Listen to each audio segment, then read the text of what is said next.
আমি শুভজিৎ দত্ত, আমার ছেলে অভিজিৎ দত্ত। ওর জন্মের সময় ওর ব্রেনে অক্সিজেনের অভাবে ব্রেনে কিছু সমস্যা দেখা গেছিলো।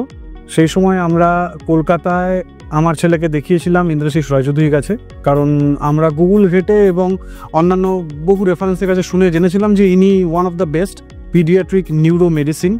এবং ছেলেকে যা উনি ওষুধ দিয়েছিলেন, মানে ওষুধ চালু হওয়ার 2 থেকে 3 দিনের পর থেকেই ছেলে অনেক বেটার। আজকের ডেটে রায়গঞ্জে জীবনরেখাতেই ডাক্তারবাবুকে নিয়ে আসতে সক্ষম হয়েছে। আমার ক্ষেত্রে এটা খুবই হেল্পফুল হলো ব্যাপারটা, আমার বাড়ি সুভাষগঞ্জে, রায়গঞ্জের, যার ফলে আমার দিক থেকে খুব উপকার হলো। কারণ এখন আমাকে আর এই ডাক্তারবাবুকে দেখানোর জন্য কলকাতা যেতে হবে না, আমি এখানেই দেখাতে পারবো। আজকে আমি ডাক্তারবাবুকে আবার দেখালাম, আমার চেক আপের ডেট আবার নেক্সট উনি দিলেন। এখন থেকে ডাক্তারবাবু এখানেই বসবেন। আমি যেহেতু এই ডাক্তারবাবুকে দেখিয়ে আমার ছেলের দিক থেকে উপকার পেয়েছি, আপনারাও দেখাতে পারেন। ইনি হচ্ছেন মানে আমার মতে বেস্ট পিডিয়াট্রিক নিউরো মেডিসিন। আমি যেহেতু ছেলেকে দেখিয়ে উপকার পেয়েছি, আপনারা ট্রাই করতে পারেন।